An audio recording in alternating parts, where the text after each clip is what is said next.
بسم اللہ الرحمن الرحیم۔ میں عصمت خان آپ سے مخاطب ہوں۔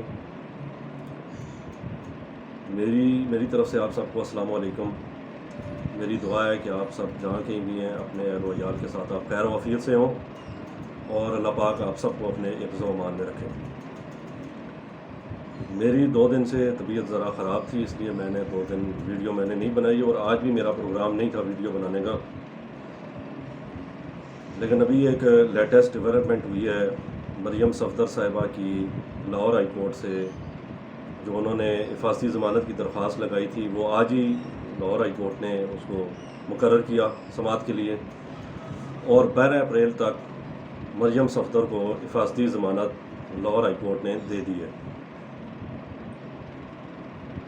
میں آپ کی یاد دہانی کرواتا چلوں کہ کل ہی جو میرے ساتھی ہیں رومان طارق صاحب، کل انہوں نے ایک ولاگ کیا تھا جس میں یعنی کہ ہمیں تو یقین تھا کہ نیب کی طرف سے مریم صفدر کو 26 مارچ کی طلبی کا نوٹس ایشو کرنا، پھر 1-2 دن مریم صفدر کی جانب سے نیب پہ اوپر حملہ آور ہونا، نیب کے خلاف جارحانہ پریس کانفرنس کرنا، اور پھر اسی طرح نیب کی طرف سے پنجاب گورنمنٹ کو لیٹر لکھنا کہ نیب کی جو جوریڈکشن ہے اس کو ریڈ زون قرار دیا جائے اور وہاں پہ نیب کے دفاتر پہ رینجرز جو ہے وہ تعینات کی جائے۔ ہمارا اسی وقت موقف تھا کہ یہ نیب اور شریف خاندان کا یہ ڈرامہ ہے، یہ نورا کشتی ہے، کیونکہ جب کسی کو گرفتار کرنا ہوتا ہے تو اس کو گرفتار کر لیا جاتا ہے، اس کو نوٹس نہیں ایشو کیا جاتا۔ یہ جس کیس میں ان کو بلایا گیا ہے، یہ کیس پچھلے 1.5 سے یہ خبروں کی زینت بنا ہوا ہے۔ اس میں آپ کو یاد ہوگا کہ پچھلے سال اگست 2020 میں مریم صفدر صاحبہ کو طلب کیا گیا تھا آخری دفعہ، جب وہ نیب کے آفس پہ حملہ آور ہوئیں، اور اس کے بعد پھر وہ خاموش رہیں ایک لمبے عرصے تک، اور ایک لمبے عرصے تک نیب بھی نیند کی گولیاں کھا کے نیب بھی سویا رہا۔ نیب نے کوئی پٹیشن داخل نہیں کی مریم صفدر کی ضمانت منسوخ کروانے کے حوالے سے۔ اب اچانک نیب دوبارہ جاگا ہے، اور جاگنے کے بعد نیب نے دوبارہ ایک میڈیا پہ ہائپ کریٹ کرنے کے لیے، مریم صفدر کو میڈیا کی زینت بنانے کے لیے ایک موقع انہوں نے فراہم کیا۔ 26 مارچ جو یعنی کہ ایک پی ڈی ایم کے لانگ مارچ کی جو تاریخ تھی، اس تاریخ کے حوالے سے انہوں نے 26 مارچ کی انہوں نے ڈیٹ مقرر کی اور مریم صفدر کو انہوں نے طلب کیا۔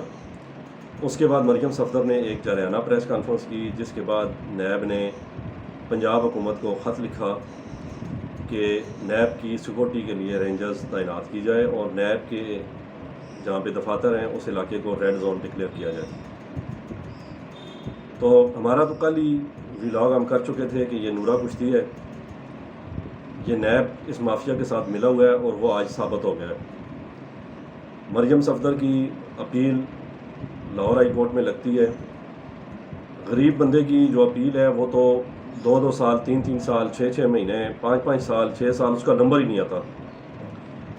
وہ بیچارہ کورٹ کے چکر لگا کے اس کی جوتیاں گھس جاتی ہیں اور اس کے پاؤں ننگے ہو جاتے ہیں، اور پوری پراپرٹی اس کی بک جاتی ہے، لیکن اس کی اپیل جو ہے وہ نہیں لگتی۔ دوسری طرف ہم دیکھ رہے ہیں کہ یہ ایک شریف خاندان ہے جس کے لیے ہمیں بحیثیت عام آدمی میں یہ محسوس کرتا ہوں کہ ایسا محسوس ہوتا ہے کہ جیسے جج صاحب انتظار میں بیٹھے ہوتے ہیں کہ شریف خاندان کے کسی فرد کی کوئی اپلیکیشن میرے پاس آئے اور ہم شریف خاندان کو ریلیف جو ہے وہ فراہم کریں۔ ہم دیکھ رہے ہیں کہ یہ وہی لاہور ہائی کورٹ ہے جس پہ ندیم افضل چند صاحب ایک ٹی وی پروگرام میں وہ یہ کہہ چکے ہیں کہ نون لیگ نے اپنے حلف یافتہ جو ان کے کارکن ہیں ان کو جج بھرتی کروایا ہے، اور لاہور ہائی کورٹ کا ریکارڈ شریف خاندان کے حوالے سے بڑا شاندار رہا ہے، اور ایسا محسوس ہوتا ہے کہ یہ جو ہماری جوڈیشری ہے یہ صرف شریف خاندان کو تحفظ دینے کے لیے بنی ہے، کرپٹ مافیا کو تحفظ دینے کے لیے بنی ہے۔ کیونکہ اگر اس رفتار سے ہماری جوڈیشری نے اگر مقدمات چلانے ہیں یا اس طرح اگر ان کو حفاظتی ضمانتیں ان کو دینی ہیں، اس طرح ہماری جوڈیشری نے ان کی صحت کا خیال رکھنا ہے، تو پھر تو دن قیامت تک احتساب نہیں ہو سکتا اور 1 روپیہ بھی ان سے ریکور نہیں کیا جا سکے گا۔ کیا پوری دنیا میں اس طرح پریکٹس کی جاتی ہے کرپٹ لوگوں سے پیسے ریکور کرنے کے لیے؟ جس بندے پہ کرپشن کا الزام لگ جاتا ہے اس پہ کرپشن کے الزام میں وزن ہوتا ہے۔ عدلیہ جب دیکھتی ہے کہ بھئی یہ بندہ رسیدیں بھی پیش نہیں کر رہا، اس کی مراحت ختم کر دی جاتی ہیں۔ اس کو کہا جاتا ہے کہ بھائی آپ پہلے یہ حساب کتاب آپ دیں، آپ یا تو رسیدیں پیش کریں یا لوٹا ہوا مال آپ واپس کریں، اس کے بعد آپ کے حقوق ہیں۔ لیکن نہیں، ہمارے یہاں پہ چیز الٹ ہے۔ گرفتاری کے بعد اس کی یعنی عجیب و غریب بیماریاں سامنے آ جاتی ہیں، اور ایسا محسوس ہوتا ہے کہ ہماری جو جوڈیشری ہے وہ یعنی بہت فکر مند ہوتی ہے کرپٹ مافیا کے جو میگا کرپشن میں جو شخصیات ملوث ہوتی ہیں ان کے تحفظ کے حوالے سے، انہیں ریلیف دینے کے حوالے سے۔ ہم یہ دیکھ رہے ہیں کہ یہ سب مل کے ہمیں بیوقوف جو ہے وہ انہوں نے بنایا ہوا ہے۔ عوام کو انہوں نے بیوقوف سمجھ رکھا ہے۔ عوام کو یہ سمجھتے ہیں کہ یہ روٹی کو جو ہے نا چوچو مطلب بولتے ہیں۔ ان کو شرم نہیں آتی؟ بھئی آپ جتنے بھی اداروں کے سربراہ ہیں، آپ کی عمریں 50 سال سے اوپر ہیں، کچھ شرم کریں آپ نے آپ نے عبرت کا نشان بننا ہے اسی دنیا میں۔ آپ کو یورین بیگ آپ کو لگے ہونے ہیں، ویل چیئر پہ آپ نے اسپتالوں کے باہر آپ نے ہونا ہے اور آپ کو کسی نے پوچھنا نہیں ہے۔ آپ اسپتالوں کے باہر آپ نے دھکے جو ہے وہ کھانے ہوں گے۔ آپ رتی برابر بھی آپ کے اندر ایمان نہیں ہے۔ آپ نے اللہ کو نہیں جواب دینا، آپ کو غریبوں کا نہیں خیال، آپ کو اس ملک کی سیکورٹی کا نہیں خیال۔ آپ مطلب یعنی جن لوگوں کی کرپشن کی وجہ سے پاکستان کی خارجہ پالیسی کمپرومائز ہوتی ہے، جن لوگوں کی کرپشن کی وجہ سے پاکستان کے سیکورٹی خطرات پاکستان کے لیے جو ہے وہ بڑھتے ہیں، جن کی کرپشن کی وجہ سے ہم کشمیر کا مسئلہ صحیح طرح اس پہ ہم بات نہیں مطلب کر سکتے۔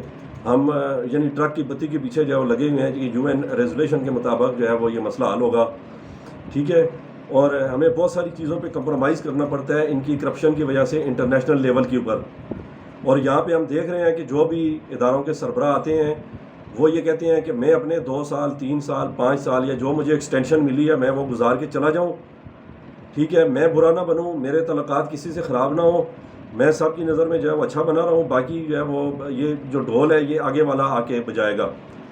ہر بندہ اسی طرح یہی پریکٹس کر کے اپنا ٹائم گزار کے وہ جو ہے وہ ریٹائر ہو جاتا ہے۔ بعد میں پتہ چلتا ہے کہ اس نے کسی یورپین کنٹری میں، کسی بیرون ملک، کسی جگہ پہ اس نے اپنی جو ہے وہ بزنس اس نے سٹارٹ کر لیا، یا اس کے بچوں نے بزنس جو ہے وہ سٹارٹ کر لیا، یا اس کے بزنس اچانک جو ہے وہ اربوں پتی کھربوں پتی ہو گئے ہیں۔ کچھ خدا کا خوف کریں آپ، کچھ اس ریاست کا سوچیں، کچھ اس ملک کے عوام کا آپ سوچیں۔ ایک طرف غریب آدمی ہے، وہ پچھلے جو کورونا کا لاک ڈاؤن ہوا ہے اس میں ابھی تک اس سے غریب آدمی باہر نہیں آیا۔ جو سفید پوش آدمی ہے، جو چھوٹا کاروباری طبقہ ہے، وہ باہر نہیں آیا۔ یہ اشرافیہ ادھر ایئر کنڈیشن کمروں میں بیٹھ کے یہ فیصلے کر دیتی ہے کہ جناب اعلیٰ ہوٹل جو ہے وہ بند کر دیے جائیں۔ جناب ایک چھوٹا ہوٹل بھی ہوتا ہے تو اس پہ جو مزدور 4-5 کام کر رہے ہوتے ہیں، کوئی ویٹر ہوتا ہے، کوئی چائے بنانے والا ہوتا ہے، کوئی جو ہے وہ ٹیبل صاف کرنے والا ہوتا ہے، کوئی اور یعنی کہ اس طرح ہوٹل سے کوئی پراٹھا بنانے والا ہوتا ہے، کوئی چائے بنانے والا ہوتا ہے۔ کیا آپ نے اس کے بارے میں سوچا ہے کہ اس کی دیہڑی کا، مزدوری کا کیا بنے گا؟ شرم نہیں آتی آپ لوگوں کو؟ آپ جو ہے وہ بیٹھ جاتے ہیں ادھر فیصلے کرنے کے لیے۔ اور عدلیہ سے میں ریکویسٹ کروں گا کہ آپ کا جو کردار ہے وہ تاریخ میں لکھا جائے گا۔ پاکستان کی جو عدلیہ ہے، پہلے یہاں پہ grains book of world record میں اپنا نام درج کروا چکے ہیں۔ جب دنیا میں کچھ عرصے بعد سوال پوچھا جائے گا کہ وہ کون سی عدلیہ ہے جس نے ایک سزا یافتہ مجرم کو جیل سے نکال کے لندن بھجوایا، تو اس میں نام آئے گا پاکستانی جوڈیشری کا۔ کچھ خیال کریں آپ کا رول بہت اہم ہے، اور ساری قوم کی نظریں جو ہے وہ عدلیہ کے اوپر ہیں۔ قوم دیکھ رہی ہے کہ عدلیہ کس طرح کے فیصلے جو ہے وہ کر رہی ہے۔ لہٰذا میری آپ سے ریکویسٹ ہے کہ آپ یہ جو جتنا بھی کرپٹ مافیا ہے، میگا کرپشن کیسز میں جو لوگ انوالو ہیں، ان کے مقدمات آپ دن رات آپ چلائیں۔ آپ کو تو نیند نہیں آنی چاہیے۔ آپ جو دعویٰ کرتے ہیں کہ ہم عوام کے محافظ ہیں، ہم عوام کے حقوق پہ ڈاکہ نہیں پڑنے دیں گے، اس جوڈیشری کے ہوتے ہوئے کسی کی جرت نہیں ہے کہ کوئی عوام کے حقوق پہ ڈاکہ مطلب مارے، تو جناب اعلیٰ یہ کیا ہے پھر؟ آپ کو تو نیند نہیں آنی چاہیے، آپ کو تو رات کو جاگ کے بھی آپ کو ان کی سماعت کرنی چاہیے مقدمات کی، اور ان کے مقدمات کو آپ نمٹائیں، آپ ان کے مقدمات کو آپ نمٹائیں، اور اگر یہ اس میں یعنی کلیئر ثابت ہوتے ہیں تو ہماری طرف سے آپ ان کو پھولوں کا ہار ڈال کے آپ ان کو بری کر دیں، لیکن کسی ایک سائٹ پہ تو آپ کریں، آپ یا آپ ان کو بری کر دیں، یا اگر یہ کرپٹ ہیں تو ان سے پیسہ ریکور کروائیں۔ ہمیں کہانیاں نہ سنائیں کہ وہ یوں ہو گیا، وہ یوں ہو گیا، وہ یوں ہو گیا، وہ پین میں سیاہی ختم ہو گئی ہے، وہ نیب والا نہیں آیا، وہ فائل کھو گئی، وہ پیپر مس ہو گیا، وہ نیب نے جو ہے وہ فوٹو کاپیاں جمع کرا دی، نیب اصل کاغذ لانا بھول گیا۔ جناب یہ بہت ہو گئے ہیں ڈرامے، یہ پچھلے 5-10 سال سے جو ہے وہ ہم دیکھ رہے ہیں۔ ابھی ہم ادیبیہ پیپر میل کے حوالے سے بھی ہم دیکھ رہے ہیں کہ وہ جو ایک جج صاحب جو بڑے دعویٰ کرتے ہیں آزادی اظہار رائے کا، اور خود جناب اپنی بیگم کے ذریعے پٹیشنیں لگواتے پھر رہے ہیں جی توہین عدالت ہو گئی اور یہ ہو گیا اور وہ ہو گیا۔ قانون کی عزت، جوڈیشری کی عزت اس وقت تک ہوتی ہے جب جوڈیشری لوگوں کو انصاف فراہم کرتی ہے، جب جوڈیشری عوام کے حقوق کا تحفظ کرتی ہے، جب جوڈیشری بر وقت انصاف کرتی ہے، اس جوڈیشری کی عزت ہوتی ہے۔ جناب اعلیٰ اگر آپ کو اپنی عزت کروانے کا شوق ہے تو آپ یہ جو کرپٹ مافیا ہے اس کے مقدمات آپ تیزی کے ساتھ آپ نمٹائیں، ان کو اتوار والے دن، ان کو ہفتے والے دن، ان کو فوری ضمانتیں دینا بند کریں۔ آپ پاکستان کے عوام کے آپ وفادار بنیں، آپ کچھ سوچیں، آپ نے کل قبر میں بھی جانا ہے، آپ نے اللہ کو بھی آپ نے جواب دینا ہے۔ میری طرف سے آپ سب کے سننے کا بہت شکریہ۔ کوئی بیک گراؤنڈ آواز آگے پیچھے اس کی میں معذرت چاہتا ہوں، مجھے بڑا غصہ آیا آج، میرا بالکل پروگرام نہیں تھا ویڈیو بنانے کا، لیکن میری طبیعت بڑی خراب ہے، لیکن میں نے ویڈیو بنائی ہے۔ بہت شکریہ، السلام علیکم۔